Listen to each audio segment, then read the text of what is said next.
ബിരിയാണി. അതെ, ഇന്നൊരു തലശ്ശേരി ബിരിയാണി റെസിപ്പിയാണ്. വീഡിയോയിലേക്ക് സ്വാഗതം. അപ്പോൾ ആവശ്യമുള്ള സാധനങ്ങൾ: പച്ചമുളക്, വെളുത്തുള്ളി, ഇഞ്ചി എല്ലാം തൊലി കളഞ്ഞ് വെച്ചിട്ടുണ്ട്. അത് മിക്സിയിൽ അരക്കാൻ വെച്ചതാണ്. പിന്നെ ഉള്ളി കുനുകുന അരിഞ്ഞ് വേറെ ഉണ്ട്, കട്ടിയിൽ അരിഞ്ഞ് വേറെ ഉണ്ട്. ക്യാരറ്റ്, തക്കാളി. ക്യാരറ്റ് നമ്മൾ റൈസിൽ ചേർക്കാൻ വേണ്ടി അരിഞ്ഞ് വെച്ചതാണ്. അങ്ങനെ ചിക്കനെ കുളിപ്പിച്ച് സുന്ദരനാക്കി നമ്മളെ മസാലകളെല്ലാം തേച്ച് പിടിപ്പിച്ചിട്ടുണ്ട്. എന്തൊക്കെ മസാലകളാണ് ചേർത്തതെന്ന് അറിയണ്ടേ? മുളക് പൊടി, മഞ്ഞൾ, നമ്മളെ ചിക്കൻ മസാല. ചിക്കൻ മസാല ഇല്ലാണ്ട് എന്താ ആഘോഷം അല്ലേ? അപ്പോൾ ചിക്കൻ മസാല, പിന്നെ ഉപ്പ് ചേർത്ത് നല്ലോണം ഇളക്കി. അടുത്ത പരിപാടി എന്ന് വെച്ചാൽ നമ്മളെ ഉള്ളിയെല്ലാം വേവിക്കണം. ഉള്ളി ഇപ്പം വാട്ടി കൈ വേദനിക്കൊന്നും വേണ്ട. കുക്കർ എടുക്കുക, അതിൽ ഉള്ളികൾ ഇടുക. പിന്നെ എന്താണ് ഇടുന്നതെന്നറിയാവോ? ഉള്ളി മാത്രമല്ല, ആവശ്യത്തിന് ഉള്ളിയും തക്കാളിയും ഇതിലിടും. തക്കാളിയും ഉള്ളി ഇട്ടതിന് ശേഷം ഇതിൻ്റെ അകത്ത് കുറച്ച് മസാലപ്പൊടികൾ ഇടണം. മഞ്ഞൾ, പിന്നെ നമ്മൾ ചിക്കൻ മസാല, ഉപ്പ്, അതിട്ട് ആവശ്യത്തിന് കുറച്ച് മാത്രം വെള്ളം ഒഴിച്ചാൽ മതി. ഇതിലെല്ലാം വെള്ളമുണ്ട്, തക്കാളിയിൽ ഉള്ളിയിലെല്ലാം നിറയെ വെള്ളമുണ്ട്, നിങ്ങൾക്ക് അറിയാമല്ലോ. അപ്പോൾ അതെല്ലാം ഉണ്ട്. അതുകൊണ്ട് കുറച്ച് വെള്ളം ഒഴിച്ചിട്ട് ഇത് നമുക്ക് അടുപ്പത്ത് വെച്ച് സെറ്റാക്കണം. അങ്ങനെ നമ്മൾ എല്ലാ ഉള്ളിയും തക്കാളിയും, കുറേ മസാല വേണ്ടേ? ഒരു 3 കിലോയുടെ ബിരിയാണി ഉണ്ടാക്കുന്നത്, അപ്പോൾ മസാല കുറേ വേണം. നമ്മൾ അടുപ്പത്ത് കയറ്റിയിട്ടുണ്ട്. അതാവുന്നപ്പോൾ നമുക്ക് ഈ ചിക്കൻ പൊരിച്ചാലോ? നമ്മൾ റെസ്റ്റിന് വെച്ച ചിക്കനാണ് കേട്ടോ. 1 മണിക്കൂറെല്ലാം റെസ്റ്റിന് വെച്ചാൽ സൂപ്പറായിരിക്കുമല്ലോ. സമയമില്ലെങ്കിൽ 1/2 മണിക്കൂർ മതി കേട്ടോ. ചിക്കൻ പൊരിക്കുന്നുണ്ട്. പിന്നെ നമ്മൾ നേരത്തെ കണ്ട എല്ലാ ഇഞ്ചി, വെളുത്തുള്ളി, പച്ചമുളക് പേസ്റ്റ് തനിയെ അടിച്ച് വെച്ചിട്ടുണ്ട്. അതിനുശേഷം ഇത് നമ്മൾ കുനുകുന അരിഞ്ഞ ഉള്ളിയാണ്. ഉള്ളി പൊരിച്ച് വെക്കുകയാണ്. ഉള്ളി, അണ്ടിപ്പരിപ്പ്, മുന്തിരിയെല്ലാം പൊരിച്ച്. ഇത് എന്തിനാ വെച്ചാൽ മസാലകൾ, ബിരിയാണി മസാലയും കുറച്ച് ഉള്ളിയും അത് നമ്മുടെ റൈസ് തയ്യാറാക്കുമ്പോഴുണ്ടാണ്. ഇതാണ് സ്പെഷ്യൽ. ഇതെല്ലാം ഇട്ട് വറുത്ത് പൊടിച്ച് വെച്ചാൽ ഇതിൽ ബിരിയാണി മസാല ചേർക്കണം. അതിനുശേഷം വെളിച്ചെണ്ണയിൽ നമ്മൾ ബിരിയാണി മസാല ഇട്ട് സവാള ഒന്ന് വഴറ്റിയതിന് ശേഷം നമ്മൾ ആവശ്യത്തിനുള്ള വെള്ളം അതിലൊഴിക്കുന്നു. ഈ തീ കത്തുന്നില്ല കേട്ടോ. തീ കത്താത്തതിൻ്റെ ആൾ ഞാൻ കത്തിക്കുന്നവരൊന്നും ഉന്തി നിറച്ചിട്ട് കത്തുന്നില്ല. ഇപ്പം കത്തുന്നുണ്ട്. കത്തിയതിന് ശേഷം വെള്ളം തിളച്ചതിന് ശേഷം അരി ഇട്ടു കേട്ടോ. 3 കിലോ അരിയുണ്ട്. 3 കിലോ അരി നല്ലോണം ഇളക്കി മിക്സാക്കി ഉപ്പെല്ലാം ഇട്ട് കൊടുത്ത്, വെള്ളത്തിലെല്ലാം ഉപ്പിടുന്നുണ്ട്. പിന്നെ നമ്മൾ ഇതിൽ തന്നെയാണ് ക്യാരറ്റ് വേവിച്ചത്. ഓരോരോ സ്റ്റൈലല്ലേ? നിങ്ങളിങ്ങനെയാണോ ചെയ്യുന്നത്? കമൻ്റ് ഇടണേ. അങ്ങനെ കുനുകുന അരിഞ്ഞ ക്യാരറ്റും, തീ പിന്നെയും കേട്ടല്ലോ, കത്തിക്കണം. അങ്ങനെ അത് റെഡിയാക്കി അടുപ്പത്ത് വെച്ച് മൂടി വെച്ചിട്ട് ഇങ്ങ് പോകുന്നത്. അടുത്ത് നമ്മൾ മസാലയാണ്, വേവിച്ച് വെച്ച തക്കാളി ഉള്ളി മസാലയാണിത് കേട്ടോ. എങ്ങനെ വന്നു നോക്കൂ, നല്ല കളറായിട്ട് വന്നിട്ടില്ലേ? അതിനുശേഷം നമ്മൾ വെളുത്തുള്ളീൻ്റെ പേസ്റ്റ്, ഇഞ്ചീൻ്റെ പേസ്റ്റ്, പച്ചമുളകിൻ്റെ പേസ്റ്റ് എല്ലാം കൂടി നല്ലോണം മിക്സ് ചെയ്യാണ് ചെയ്യുന്നത്. ആ മസാലേൻ്റെ മണമുണ്ടല്ലോ മക്കളെ, അതാണ് ബിരിയാണിയുടെ സ്പെഷ്യൽ ആയിട്ടല്ലേ. കത്തുന്നില്ല. ഞാൻ കുറേ ഓലക്കണിയെല്ലാം വെച്ച് എന്നിട്ടും കത്തുന്നില്ലല്ലോ. എന്താ കത്താത്തേ? അപ്പോൾ അങ്ങനെ നല്ലോണം ഓലക്കണി വെച്ച് കത്തിച്ചു. അങ്ങനെ നമ്മളെ ബിരിയാണി വെള്ളം എല്ലാം പറ്റി സെറ്റാവുന്നുണ്ട്. അതിനുശേഷം നമ്മൾ മസാലേൻ്റെ അകത്ത് ചപ്പുകൾ ഇടുകയാണ്. മല്ലിച്ചപ്പ്, കറിവേപ്പില, പുതിന എല്ലാം ഇടുന്നുണ്ട്. പുതിന എല്ലാം ഇട്ട് സെറ്റാക്കുന്നുണ്ട്. അതിനി അടുപ്പത്ത് വെക്കണം. നമ്മൾ മസാല കാണുമ്പോൾ തന്നെ എന്ത് രസം. ഇതാണ് നമ്മൾ ദമ്മടിക്കുമ്പോൾ ചേർക്കുന്നത്. നമ്മൾ ഉള്ളി പൊരിച്ചത്, അണ്ടിപ്പരിപ്പും മുന്തിരി, അതിൻ്റെ അകത്ത് അവർ മല്ലിച്ചപ്പും പുതിനച്ചപ്പും കറിവേപ്പിലുണ്ടോ? കറിവേപ്പില ചോറിലിടുക. ഇതിൻ്റെ അകത്ത് കറിവേപ്പിലയില്ല. പുതിന, മല്ലി എന്നീ ചപ്പിട്ട് അതിനുശേഷം നമ്മൾ നേരത്തെ വറുത്ത് പൊടിച്ചു വെച്ച ബിരിയാണി മസാലയില്ലേ, ആ കൂട്ടാണിത്. അത് മേലെ തൂക്കിക്കൊടുക്കുകയാണ്.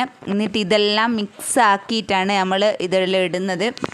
നമ്മൾ നേരത്തെ എടുത്തു വെച്ച ചിക്കൻ മസാലയിൽ, നമ്മളെ ബിരിയാണി മസാലയിൽ നമ്മൾ എന്തിട്ടു? ചിക്കൻ പൊരിച്ചതിട്ട് സെറ്റാക്കിയിട്ടുണ്ട്. ഇനി ഇത് മിക്സ് ആക്കണം. അങ്ങനെ മിക്സാക്കി നല്ല പോലെ മിക്സാക്കുവാണ് ഗൈസ്. എൻ്റെ തീ ഞാൻ കത്തിക്കുന്നുണ്ടെന്നൊന്നും കത്തുന്നില്ല, നോക്കാം. അങ്ങനെ ചിക്കനിട്ട് നല്ലോണം മസാല സെറ്റാക്കി വെച്ചിട്ടുണ്ട്. തിള വരുന്നുണ്ട്. തിള വന്നാൽ നമുക്ക് അടുത്ത പരിപാടി മൂടി വെച്ചിട്ട് കുറച്ചും കൂടി തിളക്കട്ടെ. അപ്പോൾ ഞാൻ ചായ കുടിച്ചില്ല. പുട്ടിൻ്റെ കൂടി എനിക്ക് കുറച്ച് മസാല തന്നു. അത് ഞാൻ കഴിക്കുന്നത് കണ്ടാൽ നിങ്ങൾക്ക് കൊതി കൂടില്ലേ? അതുകൊണ്ട് ഞാൻ കാണിച്ചില്ല, ചുമ്മാ പറഞ്ഞത് കേട്ടോ. അതങ്ങനെ നമ്മളെ മസാല എല്ലാം വറ്റി നല്ല സെറ്റായിട്ടുണ്ട്. മസാലയും ചിക്കനും എല്ലാം സെറ്റായിട്ടുണ്ട്.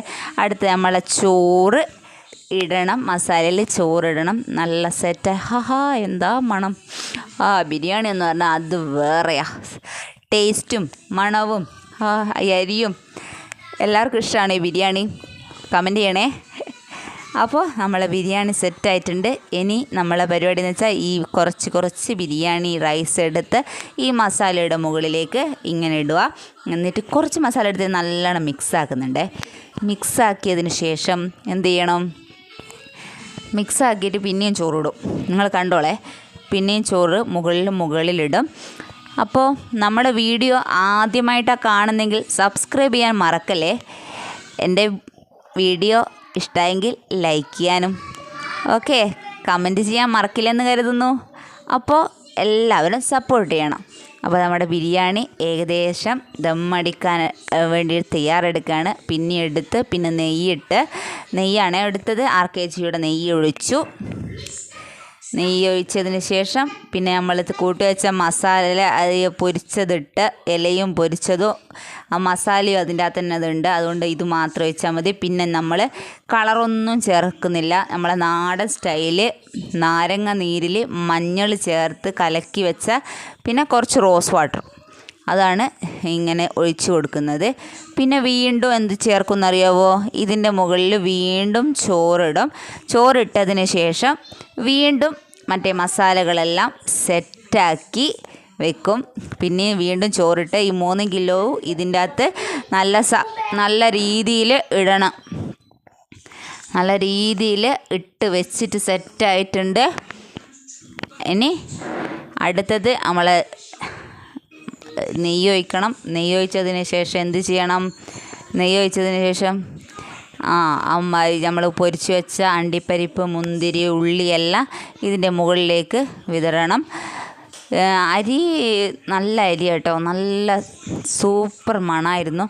ചില അരി ഒട്ടിപ്പിടിക്കില്ല, ഇതങ്ങനെ ഒട്ടിപ്പിടിക്കുന്നില്ല, നല്ല വെവ്വേറെ കിട്ടുന്നുണ്ട് അരി. അപ്പോൾ എല്ലാവരും ഇങ്ങനെ ബിരിയാണി ഉണ്ടാക്കി നോക്കുക. എളുപ്പത്തിൽ കഴിയും കേട്ടോ. നമ്മൾ പാടാന്ന് വിചാരിക്കുന്ന ഒരു പ്രശ്നവും ഇല്ല. എത്ര വേഗമായി. ഒരു ചിക്കൻ പൊരിക്കുന്നത് മാത്രമാണ് കുറച്ച് പണിയായിട്ട് എനിക്ക് തോന്നിയത്. ചിക്കൻ പൊരിച്ച് എടുക്കണ്ടേ, അതാണ് ഫസ്റ്റ് കുറച്ച് സമയം എടുക്കുന്നത്. ബാക്കിയെല്ലാം പെട്ടെന്ന് കഴിഞ്ഞു. 1 മണിക്കൂർ കൊണ്ട് ബിരിയാണി ഇതാ മക്കളെ റെഡിയായി. ദമ്മടിച്ച് എല്ലാം സെറ്റായിട്ടുണ്ട്. ഇനിയാണ് RKGയും നമ്മളെ നെയ്യും അധികം എണ്ണയും ഒന്നും ചേർത്തില്ല. മിതമായ രീതിയിൽ നമുക്ക് ആരോഗ്യത്തിനൊരു പ്രശ്നമില്ലാത്ത രീതിയിലുള്ള നമ്മൾ സാധാ പോലെയാണ് ബിരിയാണി ഉണ്ടാക്കിയത്. കളറൊന്നും ചേർത്തില്ല. ഈ മഞ്ഞളിൻ്റെ വെള്ളമാണ് ഒഴിക്കുന്നത്. അപ്പോൾ എല്ലാം സെറ്റായിട്ട് മൂടി വെച്ച് നമുക്ക് ദമ്മിനായി കണൽ മാത്രമേ ഉള്ളൂ. മുകളിൽ വലിയ പാത്രം വെച്ചിട്ടുണ്ട്. അപ്പോൾ ദം അടിച്ച ബിരിയാണിയാണ് മക്കളെ കാണുന്നത്. അതിൻ്റെ ഒരു കളറ് തന്നെ നോക്കുക. നമ്മൾ ദം അടിച്ചതിന് ശേഷം ഈ ബിരിയാണി എല്ലാം മറ്റൊരു പാത്രത്തിൽ ഇട്ടതിന് ശേഷം നല്ലോണം മിക്സ് ചെയ്യാനാണ് പറഞ്ഞത്. മിക്സ് ചെയ്തിട്ട് നല്ലോണം എല്ലാം വേറെ പാത്രത്തിലാണ്. മസാല വേറെ തനിയായിട്ട് മസാല എത്തുന്നത് വരെ ഇങ്ങനെ എടുത്തതിന് ശേഷം ഇതേപോലെ നല്ലോണം വേറെ ഞാനും ഒരു കൈ നോക്കി നല്ലോണം ഇളക്കി കൊടുക്കുന്നുണ്ട്. അതിനുശേഷം അശ്വതി എൻ്റെ അനിയത്തി എല്ലാം ഇങ്ങനെ പ്ലേറ്റിലാക്കി കോരി വെച്ചിട്ടുണ്ട്. തിന്നാൻ കൊതിയാവുന്നുണ്ടോ? ഒന്ന് ഉണ്ടാക്കി നോക്കണേ, സൂപ്പർ ടേസ്റ്റാണ്. ഇതേപോലെ ഒന്ന് ഉണ്ടാക്കി നോക്കുക. നമ്മുടെ തലശ്ശേരി ബിരിയാണി റെഡിയായി. ബൈ.